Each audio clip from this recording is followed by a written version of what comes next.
대한민국 사람이라면 길을 걷다 한 번쯤은 꼭 맡아봤을 달콤 짭짤한 숯불 돼지갈비 냄새. 그리고 귀에 맴도는 중독성 강한 CM송. 네, 바로 명륜진사갈비입니다. 전국에 600개가 넘는 매장을 내며 그야말로 무한리필 프랜차이즈의 전설이자 신화로 불렸죠. 한 해 매출 수천억 원을 우습게 찍으며 승승장구하던 이 거대한 고기 제국에 최근 믿을 수 없는 거대한 흠집이 나기 시작했습니다. 최근 각종 온라인 커뮤니티에서는 1,300억을 벌고도 빚더미에 앉았다. 회장의 끔찍한 최후다라는 자극적인 소문들이 걷잡을 수 없이 퍼지고 있는데요. 과연 이 무성한 소문은 어디까지가 진실이고 어디서부터가 거짓일까요? 오늘 진이경제TV에서는 그저 가십성 루머로 소비되고 끝날 뻔한 이 사건의 팩트체크는 물론 그 소름 돋는 돈의 논리와 대한민국 프랜차이즈 업계의 서늘한 민낯을 아주 낱낱이 파헤쳐보겠습니다. 불과 몇 년 전만 해도 명륜진사갈비의 성장세는 그야말로 파죽지세였습니다. 주머니 사정이 팍팍한 서민들에게 1만 원대 무한리필 돼지갈비라는 카드는 거부할 수 없는 유혹이었죠. 불황을 파고든 가성비 전략은 정확히 맞아떨어졌고 동네 골목 상권부터 핵심 번화가까지 명륜진사갈비 간판이 없는 곳을 찾기가 더 어려울 정도였습니다. 가맹점주들 입장에서도 꽤 매력적인 사업 아이템이었습니다. 본사의 막강한 마케팅 지원, 유명 연예인을 내세운 공격적인 TV 광고, 그리고 무엇보다 매일 저녁 문전성시를 이루는 손님들의 행렬은 예비 창업자들의 마음을 흔들기에 충분했죠. 실제로 이 시기 본사인 명륜당은 천문학적인 수익을 쓸어 담으며 급성장합니다. 화려한 겉모습만 보면 그야말로 본사와 가맹점의 상생을 보여주는 완벽한 교과서 같았습니다. 하지만 이 눈부신 조명 뒤에는 너무나도 짙고 어두운 그림자가 따리를 틀고 있었습니다. 창업이라는 건 늘 엄청난 리스크와 자본을 요구합니다. 특히 명륜진사갈비처럼 넓은 매장 평수와 복잡한 환기시설, 특유의 고급스러운 인테리어를 모두 갖추려면 초기 자본금이 만만치 않게 들어갑니다. 수억 원의 현금을 손에 쥐고 있는 예비 창업자는 드물고 은행 대출의 문턱은 제1금융권부터 언제나 높기만 하죠. 바로 이때 본사가 천사 같은 얼굴로 다가옵니다. 사장님, 창업 비용 모자라시죠? 걱정하지 마세요. 저희가 빌려드릴게요. 얼마나 고마운 말입니까? 내 사업을 열게 해주고 돈까지 턱턱 빌려주는 본사라니요. 많은 예비 점주들이 상생의 손길인 줄 알고 이 제안을 덥석 잡았습니다. 하지만 이 달콤한 동아줄은 훗날 그들의 목을 조르는 끔찍한 올가미가 되고 맙니다. 2025년 말 대한민국 프랜차이즈 업계를 발칵 뒤집어 놓은 충격적인 뉴스가 보도됩니다. 명륜당의 대표가 가맹점주들을 상대로 불법 대부업을 한 혐의로 검찰에 송치된 것입니다. 조사 결과는 참담했습니다. 본사는 창업 자금이 부족한 점주들에게 돈을 빌려주면서 무려 연 15%에 달하는 고금리를 챙겼습니다. 심지어 대부업 등록조차 하지 않은 명백한 미등록 불법 사채업이었습니다. 여러분, 연 15%의 이자라는 게 자영업 생태계에서 어떤 의미인지 체감되시나요?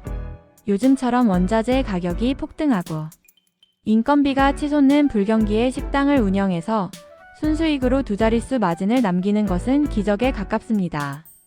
새벽부터 밤늦게까지 뜨거운 숯불 앞을 지키며 고기를 굽고 끈적이는 불판을 닦고 진상 손님을 응대하며 뼈 빠지게 벌어도 그 피 같은 돈의 상당수는 이자라는 명목으로 꼬박꼬박 본사로 빠져나갔습니다. 고기와 식자재를 공급받으며 이미 본사에 막대한 마진을 떼어주고 있는데 거기에 더해 매달 살인적인 고금리 이자까지 감당해야 했던 점주들의 심정은 어땠을까요?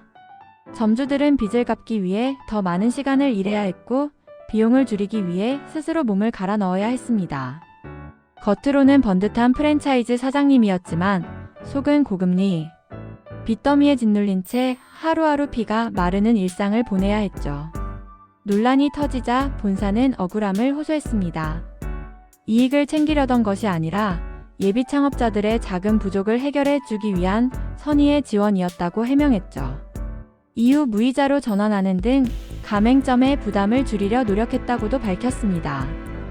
하지만 선이라는 아름다운 이름표를 달기엔 그들이 챙긴 이자, 수익의 짭짤함과 연 15%라는 숫자는 너무나도 날카롭고 무자비했습니다.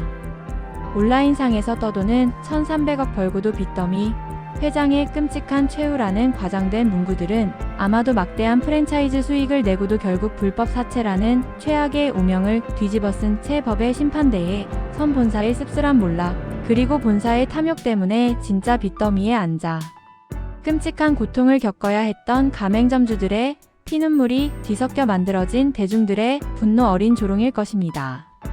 진이경제TV 시청자 여러분, 우리는 이 사건을 단순히 명륜진사갈비라는 한 기업의 일탈로만 치부해서는 안 됩니다.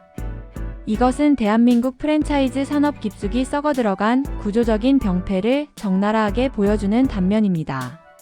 TV에서는 연일 상생을 외치지만 결국 가맹점의 리스크를 담보로 본사의 재무제표만 배를 불리는 약육강식의 정글.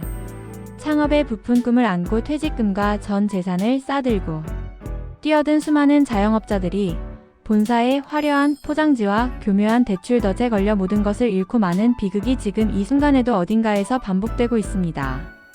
상권 보호는커녕 쪼개기 출점을 감행하고 인테리어 리뉴얼을 강제하며 심지어 이제는 고금리 이자 장사까지 서슴지 않는 불공정한 먹이사슬 말입니다. 결국 자본주의 사회에서 누군가의 맹목적인 선의를 믿는 것만큼 위험한 일은 없습니다. 특히 내 인생 이막이 걸린 창업시장에서는 더더욱 그렇습니다. 화려한 예상 수익률표와 본사 영업사원의 달콤한 약속, 이면에 숨겨진 돈의 진짜 흐름을 꿰뚫어 볼 수 있어야 합니다. 계약서의 작은 글씨 하나하나까지 의심하고 최악의 리스크를 철저하게 계산해 내는 냉혹한 이성만이 자영업 생태계에서 살아남을 수 있는 유일한 무기입니다. 무한리필 갈비 하나로 대한민국 외식업계를 제패했던 거대한 제국. 그러나 그 높고 화려한 성벽을 단단하게 다진 것이 뜨거운 숯불의 열기가 아닌 가맹점주들의 차가운 피눈물이었다는 사실은 우리 경제사회에 참 많은 것을 시사합니다. 성공신화의 이면에 감춰진 씁쓸한 진실, 오늘 진이경제TV가 전해드린 이야기가 창업을 준비하시거나 자영업의 늪에서 고군분투하시는 모든 분들께 냉정한 경각심을 일깨워 주었기를 바랍니다. 화려한 남의 성공 스토리에 취하기보다 내 자산을 지키는 차가운 안목을 기르시길 응원합니다. 오늘의 분석이 유익하셨다면 구독과 좋아요, 알림 설정까지 잊지 마시고요. 앞으로도 날카롭고 깊이 있는 실전 경제 이야기로 찾아오겠습니다. 지금까지 진이경제TV였습니다. 감사합니다.